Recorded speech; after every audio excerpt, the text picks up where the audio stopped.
we propose a new journey for transforming radically our urban lifestyles and our territorial lifestyles.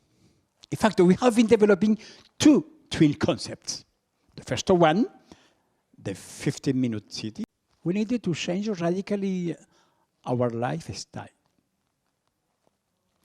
We need to reduce our CO2 emissions. We no longer have a choice today. Oh, really?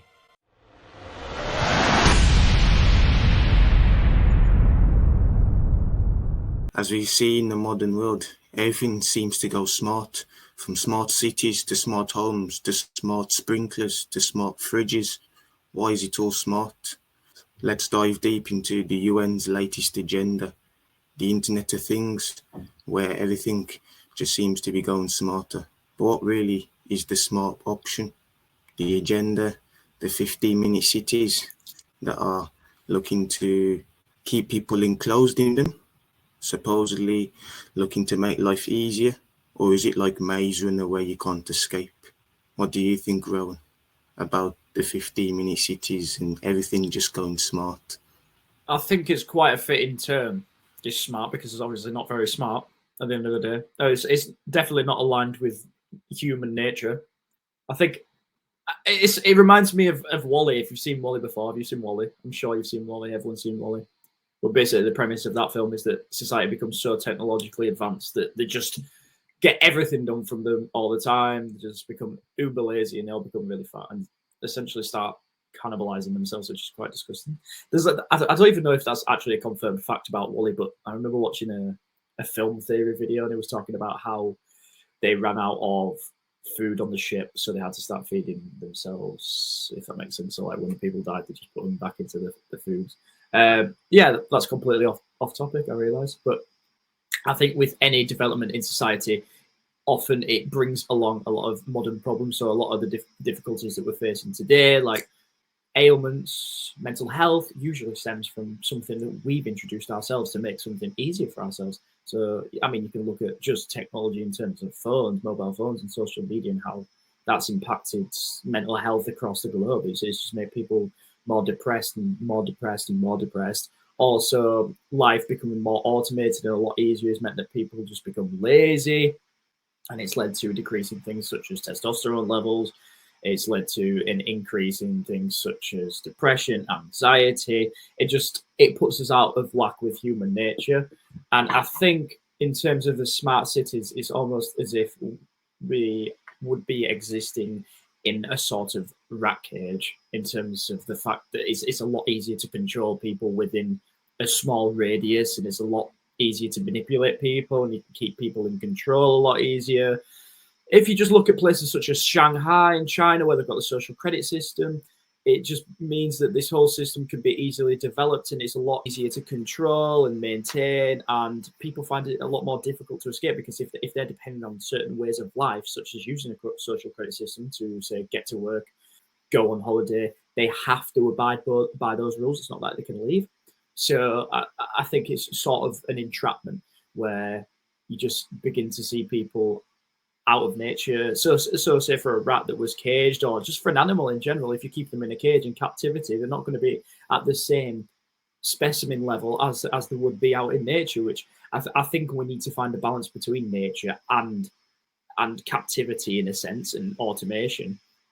But I think to introduce these smart cities, it's more convenient, yes, but I think it has twofold impact, which is mainly that it's more convenient for people to control us who want to control us, and two, it's just going to lead to demise as we become more degraded in terms of how in tune we are with ourselves. So yeah, I think it's a nice veil to put on top of it that, say, like people will say, oh, it's a lot more easier, it's a lot more convenient because you don't have to walk to work anymore, we'll give you these automated cars, it won't be as messy, everything will just be done for you automatically. But then you're hooked up to a system that it is very difficult to get out of. So it's almost like you become dependent on it. And then when you become dependent, it's almost like an attachment forms, and then you become anxious when you try and step out of that and return to your own nature. So yeah, I think it would cause a lot of upset in terms of physiology. So yeah, I just think it will be very disruptive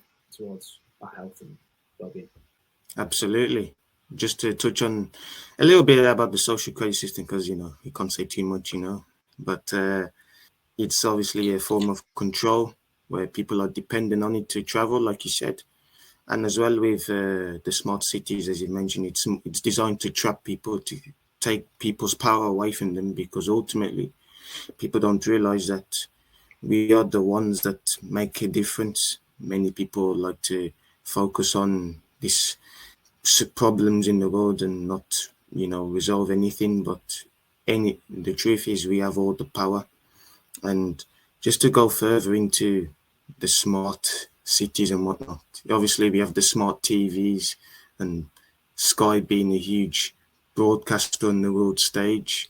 Of course, why Sky? I mean, we have the sky obviously above us, and that seems to play a role in this reality. It seems when you look at the sky simulation phenomena and all that stuff. So yeah, it's very, very interesting. Times are coming where artificial intelligence may be on its way to replace humans, but in the end, we'll defeat them, like the movie Endgame. What, Avengers Endgame? Yeah. Well, Thanos wasn't an AI. It was an alien from Titan. Yeah, the Titans. They all get sent Yeah. to Tartarus when they lost the war against the gods. Back to the underworld. Yeah. Interesting. I was just going to say on that point about smart TV, smart cities, and things like that. It is interesting with the play between us and AI. It's almost as if they're stealing that ability to be smart from us. So if it becomes sort of like a deal, an equation between the two parties where we are essentially putting the smartness into other things beside ourselves. So you have smart TVs, you have smart cities, things like that, things that are going to provide the smartness, then it's essentially taking it away from yourself and saying, oh, pass that on to you. And because we're not going to be using the intelligence as much that we do have, it's in turn going to pass the intelligence onto the AI so they can just basically take all the information for themselves, which I'm saying they already have to a degree because AI is capable of amazing things. However, the more power we give to it and the more intelligence we give to it, the more it's going to be able to control us. I think that is to a degree where the end goal is, to have sort of like an AI system in place. There's a lot. One part of these smart cities that I think is quite interesting that I'm not sure if you've seen about would be automated police, so robotic police. Where have you seen that?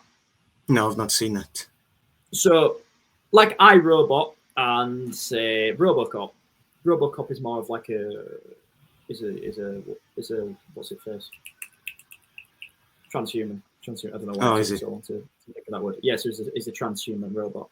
But have you never seen RoboCop before? No, I've never seen it. Oh, I need to watch RoboCop. You look kind of like RoboCop with these fucking headphones on today. You look like a Cyberman. Yeah, so basically it would be that these cops would be displaced by these robots and the job's stolen essentially, and they would run the cities instead, because the idea is that they would be able to they'd be a lot quicker at finding clues as to who's done the murders, to who's committing the crimes, and they'd be a lot stricter. At the same time, you say that, it'd probably be more effective in terms of keeping crime off the streets, but to a degree they could then have their own agendas. So if AI were to become sentient and were to become a singular thing, then it would just be able to think, oh, well, these are humans, I might as well just lock them up for small misdemeanors and things like that.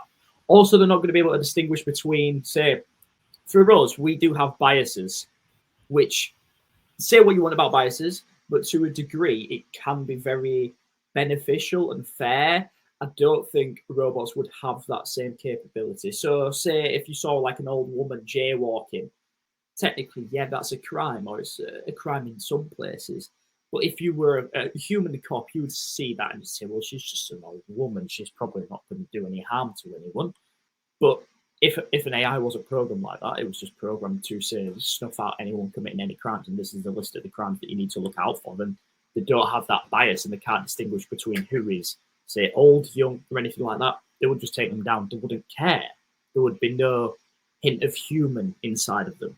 So we would be under the hand, under the hammer of the AI, and they would be completely at their peril. Like they would just be able to control us, and because they don't have that human sense to them, then I think it would just be easy for them to control us. Absolutely. Just to go back to the sky and the Titan connection, the sky is, in Greek mythology, is Uranus, who's the father of the Titans. And it just sums up perfectly to AI and the Thanos and the Titan story. I do think, as we said, AI and transhumanism is the age where, look, it seems like that's where we're going, which sure fits connects with the UN agenda, and they actually have their own sustainability goals, number 11, where they say they want sustainable cities and communities. What do they mean by sustainable cities? For me, and I'm presuming, Rowan, you agree, it's to keep people enclosed in the smart cities that they're creating. Obviously, like universities as well, they push this smart thing all over the material, and even in modules that university students did, they study these things. Like you have a concept such as the Internet of Things, where you study different smart systems and how they work and what influence they're going to be on the world, because ultimately the elites, the Masons, they use these academic institutions to indoctrinate students to believe that going smart is a positive thing, when yes, there may be positives to deform the human species, to make the human species lazy so they depend on AI, when in actual fact we are more powerful than AI, and going smart is not really the right solution. Yeah, 100% agree with you on that. So the point I was going to make on that was that essentially it's the same as in the future when they have the capability to create a digital sort of universe, which is separate from our universe. It would also be sort of a simulation within a simulation. And they have essentially created their own world, their own layer on top of this layer that we exist in currently. Say whatever you want about God or anything like that, but it's almost as if you're taking away from the divine presence that's already created on this earth and adding another layer to it. So it's almost like the Russian doll. And we're coming away from that sort of God, pure nature of being human and transferring into the digital age. And I know there was a passage in the Bible, I think it was talking about how later on down the line we will transcend into a city of iron and clay, and iron being metal, like transhumans, and clay being as we are now. So there will be a disparity between people who want to remain as human, 100% human, and people who want to become transhuman, upgrade essentially. But yeah, it's interesting that you say how there's going to be all these things like digital ID. There's going to be things such as a social credit system, where it's almost a complete infrastructure built upon the world. So it's just adding another layer to what we exist in now. So putting that in the sky, it's almost like Skynet from Terminator to a degree. But in that case, each of these smart cities will probably be its own sort of simulation where you exist. You exist in the universe with everyone else. You exist within the world with everyone else, but at the same time, you exist in this digital infrastructure that exists around your city. So, like, to get from place to place, you have to scan your social credit system. But this is only applicable to the place that you live in right now. You can't transfer to another place.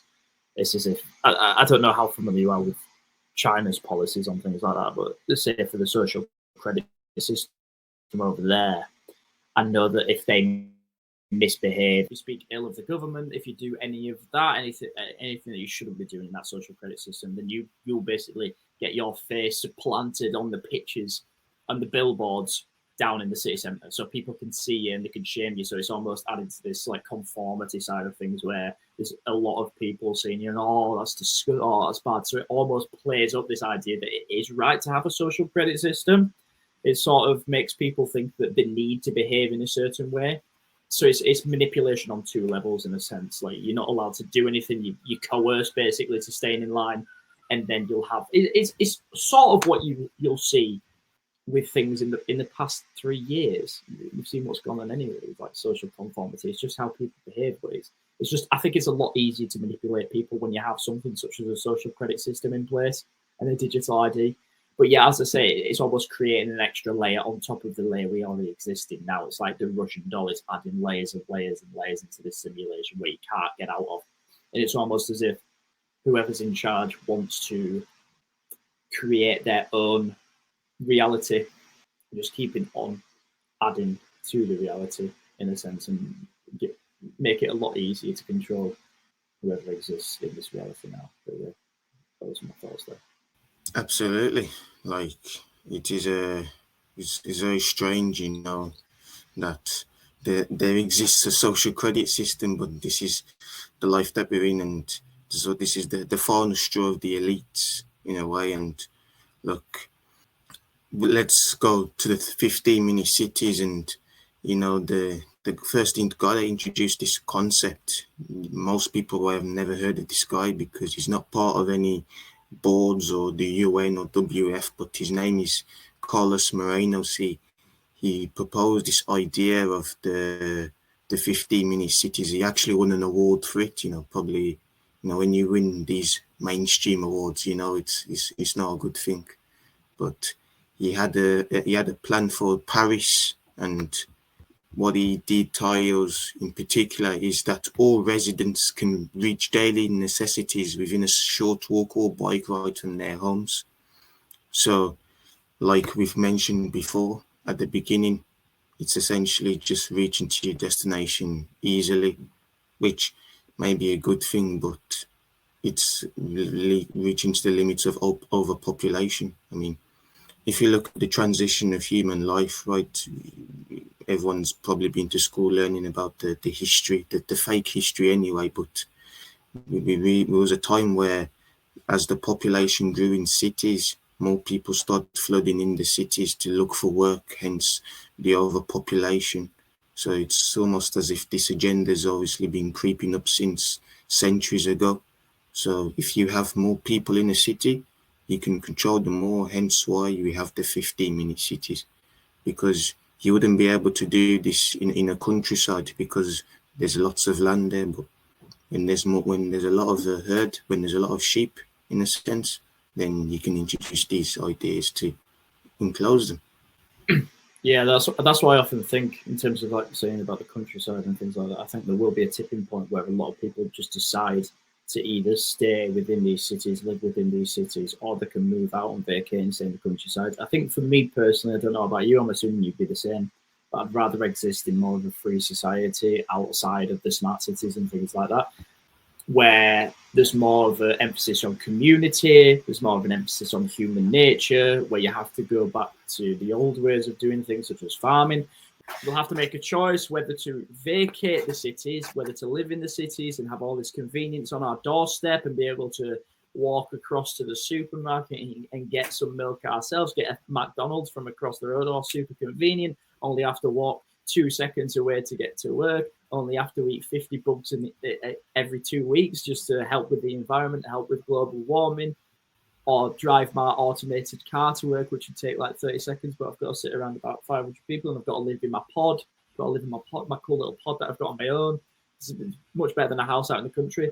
For me personally, I'd rather live in the country where, granted, it might be a bit more difficult to get things done. You might have to do things the old way, but I feel like as a human, the way that you get a lot more of the emotional satisfaction is from doing the hard work. As we are well aware, as former self-improvement YouTubers, doing things the hard way is often the best way to promote a healthy lifestyle. It's so much better for your mental health. So this Carlos guy can yap on about, oh, it's so much more convenient for you guys to just be able to walk across the street and get whatever you need, any necessity whatsoever. But it'll make life very boring and very unsatisfactory because you're not doing much work to obtain what you want to get. It's instant gratification, which we know is the bane of all problems. All of mental health stems to a degree from instant gratification, whereas delayed gratification, where you've got to do things the old way. That's why a lot of people in the past were a lot happier than they are today, is because they actually had purpose and they actually had to work for things instead of having to, oh, my job is wake up at 9 a.m. every morning and type in a few words on Google and I'm done, do a little document for my boss. in front of a screen all day and I'm done. Someone working a farmer's job 100 years ago, probably so much more satisfied than that person. And everybody had a role within a community. So I feel like living in more of a communal lifestyle, a life setup that is community based and everyone has a purpose and everyone's satisfied, everyone gets adequate exercise, gets adequate amount of nature, because to disconnect ourselves from nature, as we were talking about earlier with the cities of iron and clay, where people probably want to transfer their consciousness to live for eternity in the cloud, which sounds great, but equally terrifying. People will be so disconnected from nature at that point. So they'll be connected to something that isn't of this earth, that isn't of nature. It's more of an artificial, created thing, and you're basically adding yourself and deepening yourself another layer into the simulation. You're locking yourself in and make it even harder to escape Plato's cave. So, yeah, that was the point I wanted to make. That it's just such an obvious choice for me to say, if in the future they made you choose whether to go into the smart cities or live in the countryside, I'd 100 times over choose the countryside, just because of how much more satisfying life would be. I can imagine a much simpler, just the simple life would. I think it'd be so much. I don't want to be eating bugs all the time either, which is another thing about the smart cities that they want to promote. And it's a lot of it gets pushed constantly, which it just sounds like an excuse to make people ill. I don't know if you've done much research into this or if you've heard about this, but I remember reading something a while back about how the reason that they want us to eat bugs is because it's nothing to do with the fact that it's good for the environment, it's sustainable, and we can grow as many bugs as possible, and doesn't really, there's no methane being released into the air by cows, so it's a lot less smelly. Basically, the crux of it is that these bugs carry parasites. So obviously, are you aware that bugs are susceptible to parasites? I'm sure you are. A lot more susceptible than animals. So they get taken over essentially, and the parasites essentially take over the body and can control things. It's the same premise with humans. So if we ate bugs all the time, there would be more of a risk of getting infected with these parasites. And if you had a lot of these parasites in you, because you've eaten these bugs that contain parasites, then there might be the possibility that they can actually control humans a lot easier, because they're basically becoming brain dead zombies. They're just easy to make and they're controlled by something else that isn't themselves. So yeah, there was that theory there. Yeah, I see that a lot about the eating bugs, Yeah. 2030, Agenda 30, the UN, them, the WF, they're licking their lips together to hope that this happens. But I'm not licking my lips for bugs. Neither am I, I'd rather eat the vegetables grown in the countryside instead of eating bugs from a sandwich, Exactly. Yeah. But just to sum it up, I looked at what a smart city means as a definition. It says that it is a technologically modern urban area that uses different types of electronic methods and sensors to collect specific data. I mean, that just sums it up, doesn't it? Yeah. Specific data. Don't worry about it. We're not stopping you at all. I mean, they already manipulate what we're doing. There was another thing, like Nick Hinton was talking about this, how once you create a digital ID of every single person and you have all these algorithms working around the clock to calculate how people behave, you can predict what they are going to do. And you can almost create a digital copy of them that exists simultaneously with us. And if you can control that digital copy, which is obviously a lot easier to control in the physical copy, you can almost manipulate the physical version of ourselves to a degree. So it's almost like this toy between the digital reality and the actual human reality, that if you could just manipulate one, you can manipulate the other. So it's like a mirror reflection of yourselves. And it makes it a lot easier to control. Crazy stuff, but that's the world we're in, man. Transhumanism, AI, it's the last straw. But, the smart cities, I mean, it's their last chance to further enslave people, but people are waking 100%. up. And you've just disappeared, so maybe... Just because I went like this. I covered my mic. Oh, did you? Not my mic, my camera, sorry. Ah, okay. Now I'll disappear! I saw a thing on Twitter, actually, it was quite funny. It's so irrelevant to this. in terms of like mining data and things like that. Apparently, someone from the FBI came out and said that it's actually dangerous to cover your mic because it's not cover your mic, cover your laptop camera because it damages the laptop. That's what they said at least anyway. So remember, guys, don't cover your laptop camera because it's bad for the camera. It's nothing to do with the fact that you're trying to watch what you're doing at all times. It's just because it's bad for the laptop. I don't know why. It just is. Yeah, I mean, yeah, of course. Keep your camera on at all times. That's forget that nonsense. Yeah, keep your laptop on at all times. Carry it around with you. Everything you're doing, just carry it around with you and show them what you're doing at all times. Even when you're like on the toilet having a dump, just turn it around and show yourself having a poop. If that's what they want to watch, they want to watch. Do you know what I mean? These sickos, man, they'll watch people, prawn. They'll do that, man. Sick beans. Yep. But yeah, get a kick from it.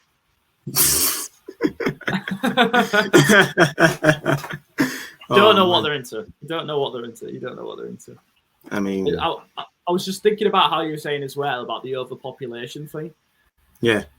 Because that's another thing that's been pushed for so long is about overpopulation. That the world's overpopulated. It's really not. Like if you look at the surface area that's covered that is populated by people at the minute, it's so minimal. I think only about 1% of surface area in the world is populated.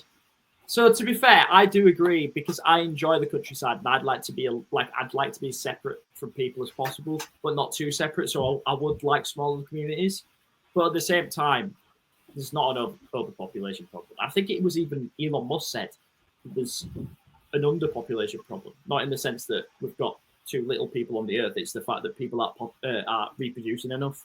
So at the minute, because the birth rate's declining and the death rate is plateaued, that people just aren't reproducing enough. So there's not enough people to repopulate the earth. Like obviously you had the baby boom and things like that in 1945. So I think to a degree we've got more of an underpopulation problem. And then adding to say things such as like if you look at places like Japan, where it's very technologically advanced, there's an issue of the fact that people aren't reproducing enough.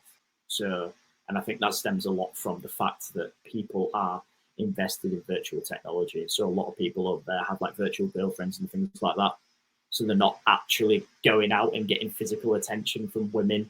They're not actually approaching girls, and then women are lonely over there, and men are satisfied because they've got the digital porn to watch the virtual girlfriends all day, have as much fun with them as they want. But sadly, that's meaning that there's a massive epidemic in terms of the declining birth rate. So people, it's quite bad. So, as I say, with things such as smart cities improving, virtual technology improving, especially with kids growing up nowadays with this sort of technology so readily available to them, I think it's going to be a struggle to keep the population at a safe level. Yeah. That's why in religion they always look to a savior, but the only savior is yourself, my friends. That's... Yeah. Have you got anything else to touch on about the smartness of the world, or the dumbness, in fact? Yeah, so as you were saying about the electric side of things, that everything's going to be powered by electricity. The cars are going to be powered by electricity. What's going to happen when they use all the electricity? I'm joking. That's not what I was going to say. So, where's all the electricity going to come from? So, the point I was going to make is EMF, electromagnetic, can be very harmful to the human body. There's a lot of research on this. I'm sure you're aware. But if you have that much of an increase in EMFs, so you're using things such as automated vehicles, which I assume will be powered by electricity, you have automated cars, which have charging points, which I'm sure will be charged through electricity. Everything will be going zero net carbon, which means there'll be more use of electricity. Then that's actually going to damage humans because it has an effect on the hormones, it has an effect on the brain's frequencies, things like that.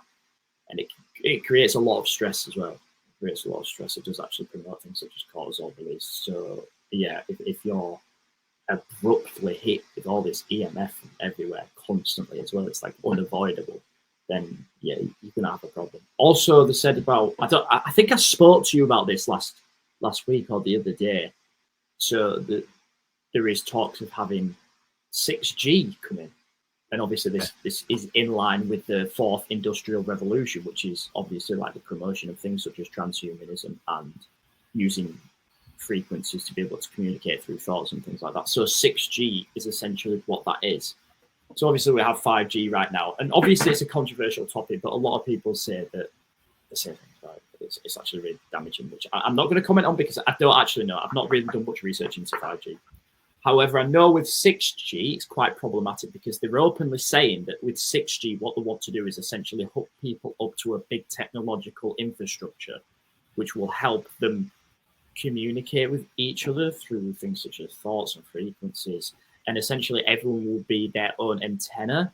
So you won't need these 5G antennas anymore. Everyone will be their own antenna to produce 6G. Which, I mean, on the topic of EMF doesn't sound great because if everyone's getting blasted by EMF on the constant, if you're getting shot these radio signals to your brain, wow, I've got great signal on my phone. I can text my friend within 0.01 seconds and I can watch this YouTube video really fast. It will buffer it all. Cool. But then you're getting all these radio frequencies, all these sound frequencies, things like that just get blasted to your brain because you become a 6G antenna, and that's just going to fry you. But at the same time, there is the issue in terms of like control. It's going to add another layer of control on. If they can essentially manipulate your frequency, they can change your thoughts about things. They can plant things in your head. I'm assuming anyway. Like, who knows where the technology could go? Do you know what I mean? Yeah, they just gotta release it. You know, they keep it hidden for hundreds of years, and they're just ready when the time's right for these sick cycles. They'll do it. So. Yeah. You know, obviously the ones that are awake will be aware of it. The ones that are asleep will be oblivious to it and will suffer from that, unfortunately. You know. Well, I think a lot of things is like convenience. People are just like, oh, it's convenient. It sounds cool. People are sold on convenience. If someone said to one of my, like, no offense to my friends, but if you said to like one of my friends, like, oh, yeah, this is really convenient. You should get a microchip in your hand because you can pay for this just wafting at it. Yeah, cool. But Faustian bargain, we will be able to control what you purchase. You can't purchase certain things. If we believe that you've done something naughty that you shouldn't have done, then you're not going to be able to pay for anything. Also, we can give you shocks through this trip. We can shock your body, electroshocks and things like that. They'll be like, yeah, whatever. If it makes my life more convenient.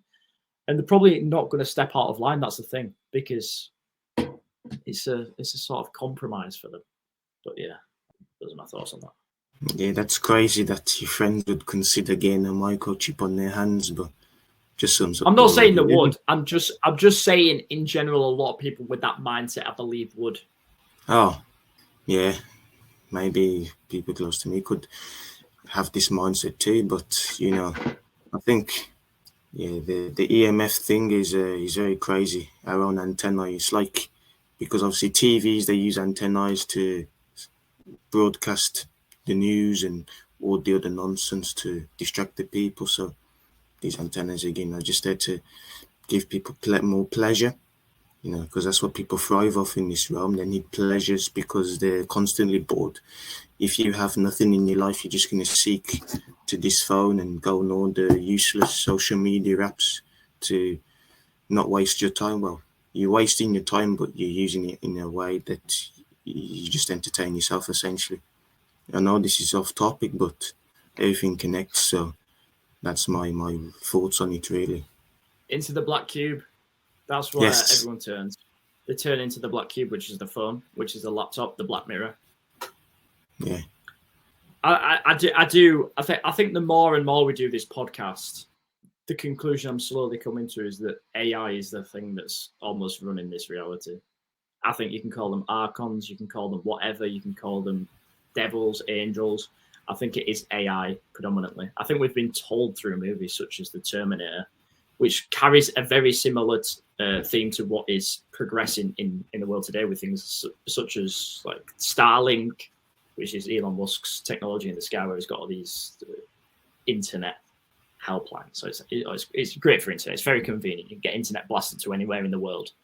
But at the same time, it's creating this infrastructure of AI technology that I think could control. I think we have been warned. I think we have been warned through things such as films, and I think we're just playing a big, long game of chess against these AI. I think that's what I'm coming to the conclusion of more and more. I agree with you. You know, when we started, I didn't understand. Obviously, we think that the elites are running the show, but you know, it's more than that. When you look deep into it, they're just puppets like us. They're just being used to fulfill their jobs and roles. You know, people in the UN. This Carlos Moreno guy that we talked about, he's just doing his job at the end of the day. You know. Yeah. We don't like his job, but we can't do anything about it. We just have to live our lives as best as we can and just ignore it. You know, he has his idea, we have what we want to do, and you, the viewer, has your own idea of what to do with your life to effectively make it the best it can be. Exactly. You've got full reign of control over your life, and I think that's the most freeing thing that you could possibly learn, is that whatever happens in this world, there's no point going through it with fear and taking all this information and being like, oh my God, I should be terrified, because it might get rough in the future, it might not, but at the end of the day, like, you control your own life, and you just need to prioritize which you think is of most importance to you, and just live by your own dogma and your own rules and your own philosophies. You can't really think about anything else external. I think that is giving into whatever is, like, they want you to give into the fear. They want you to be scared. I think it is very easy to get consumed by things like that, but you just have to focus on yourself, and you just have to believe in what you think is right, and just do right by yourself, and that's all you can do at the end of the day. I just want to touch on another thing as well. I don't know if you've seen much of the news coming out of, say, Netherlands. No, I've not seen it. With the farmers, it sort of touches on the topic of living in the countryside. Yeah, you know about that. Yeah, the farmers, yes. So at the minute they're trying to pay off all the farmers to just stop so they can come in and buy up all the farmland. I think that is another part of the next step agenda, where they'll essentially just get rid of all agriculture and everything will just be made from machines. So every day you see these new technologies, like you see these videos on Instagram, like, oh, this chicken was created by stem cells of a chicken, but it didn't. There was no chickens hurt in the process and stuff like that. And you just very suspicious of things like that. Yeah, it's like the news. Suspicious. Yeah, it's like the news of the Canadian truckers when they were protesting. But when you look deep into it, I was watching a couple of videos on BitChute by this guy called Mag Bitter Truth, and you know, it's all controlled opposition. You know, the protesters, they're not really serious, and you know, it's all an agenda to push the automatic truck system that they're going to put on the world, in my opinion. Yeah. I do think it's usually something that begins organically. I don't think it's just from the start that it's controlled. I think it's a fact of they will see that and think, oh, it's an opportunity to actually control this situation and get something out of it that is beneficial to us. Yeah, that would make sense, to be fair. With the farmers, I think it's more of an organic thing. To pardon the pun.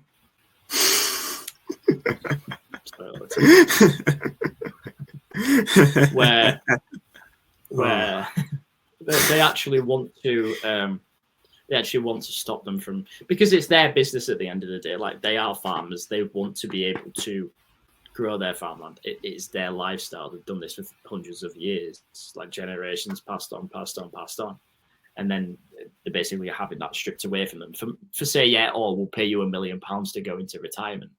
But that wouldn't even last that long anyway. And I think a lot of people are like, a lot of the farmers are thinking that it just smells a bit fishy, so that's why they're standing up against it. But I do agree that there will always be opportunists out there, and I think especially with the higher ups, there's definitely a long list of opportunists who would think, oh, what can we do with this situation to make it more beneficial for us? Absolutely, and I think we can close it there. Do you have any more? I don't have any more points. All I would say is that I just don't want to eat any bugs. I will not be eating any bugs. If you see me eating any bugs, just know that I've been taken over by 6G and I've been mind controlled. So, yeah. But yes, you know, the only time you should be smart is to work smarter, not harder. Other than that, it's time to escape the smart city syndrome. So, yeah, thanks for tuning in. I hope you enjoyed it. Hope you took some value and you learned something about the upcoming agendas coming up, and stay away from all of that. And we'll see you next time. See ya. Peace.